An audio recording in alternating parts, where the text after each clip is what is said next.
Hi, welcome to my presentation on feminist standpoint theory. So a little bit about me. My name is Elijah Cook.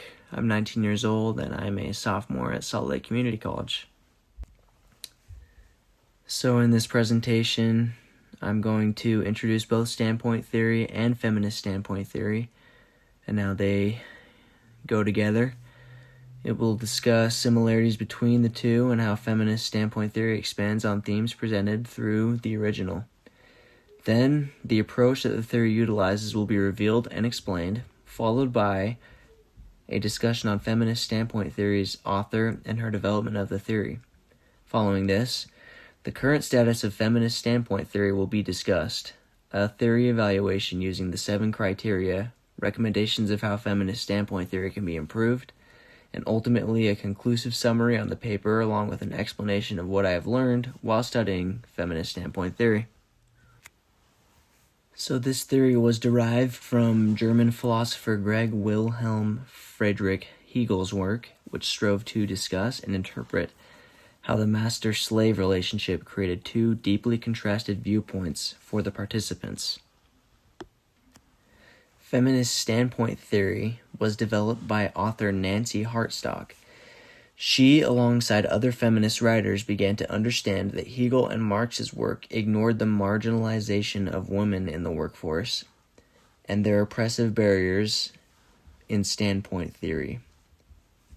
Hartsock was determined to make all women present in Karl Marx's original theory in order to create a feminist-Marxist combination that could finally account for yet another complex level of the standpoint theory's hierarchical structure. Hartsock applied Hegel's concept of master and slave to the conflicts between the 2 major sex groups, otherwise understood as the biological categories of female and male and gender, which accounts for the differentiating behavioral attitudes of femininity and masculinity, in order to formulate the feminist standpoint theory. Feminist standpoint theory uses the critical approach to analyze its data.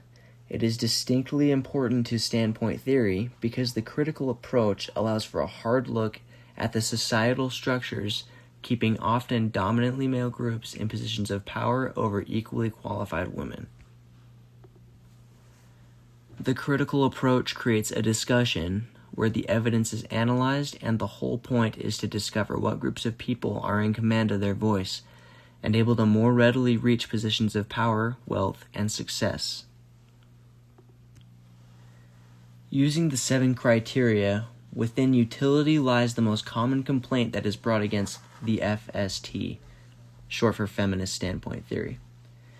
This is something called essentialism, which is the generalization of a large group, such as all women or men, suggesting that they are each and every one of them the same based on the group belonging. The idea that often research with the FST has been conducted by a majority of white women has raised concerns about the lack of understanding when it comes to developing a more inclusive FST. However, Hartsock's goal was not to create an absolutely inclusive theory portraying every type of exclusion. Rather, it was to better understand how women as a whole were affected by these specific aspects of society and the workplace. The FST is strong in just about every other way. The scope, logical consistency, parsimony, testability, heroism, and the test of time are all strong components of the FST, and have allowed for it to really dominate modern discussion around gender treatment. The FST has become one of the most prominently discussed issues in today's society and culture. While the theory itself is not consistently credited, its themes are constantly being noticed and discussed today. The theory has also been expanded upon by scholars like Hill Collins to create new theories such as the Black feminist standpoint theory, which aims to provide yet another new minority standpoint to reflect how women of color are marginalized in a way that white women are not.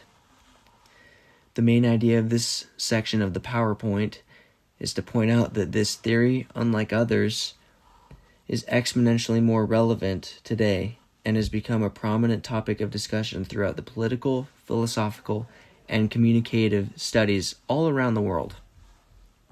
While this is a strong theory that has been well thought out, I do believe that there is some room for improvement.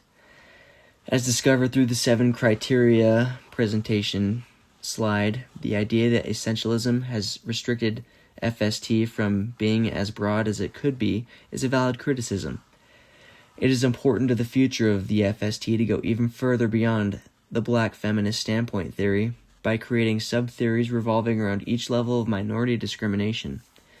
These categories would include that of race, sexual orientation, and religion. An academic journal by author Vicky Crane illustrates how this concept of applying FST into subgroups to further highlight how a combination of minority traits are contributing to social marginalization is currently being explored. The author discusses how Collins framed the outsider within construct in the cultural forces shaping the experiences of African American women and acknowledged their unique standpoint. This is just one example of how researchers are putting together a strong expansion of the FST. Studying the history and expansive research into FST has made me appreciate just how difficult life can be for women who are trying to break through barriers set by powerful men. There are so many different levels of struggle when it comes to succeeding as a woman. Perhaps the sheer amount of cultural, societal, economic, and personal discrimination can be devastating for any woman trying to attempt to overcome these barriers. I truly hope that the FST can make a difference in the battle for equality in America. This paper taught me all about how communication theory can be expanded upon in ways that are informative and helpful. Sometimes a base theory can become something so much more productive if someone can see the right way to apply it, similar to Nancy Hartstock's work. Overall, it's been a pleasure to study this work, and I've learned so much about the application of standpoint theory. Here's a list of references I used while writing this presentation, and most of it is also included in the paper I wrote. Thanks for watching. I hope you enjoyed this presentation. I've had a great time in this class, and while I haven't been able to make it to really any of the classes in person, I've really enjoyed learning about these communication theories, and it's been a really eye-opening experience for me.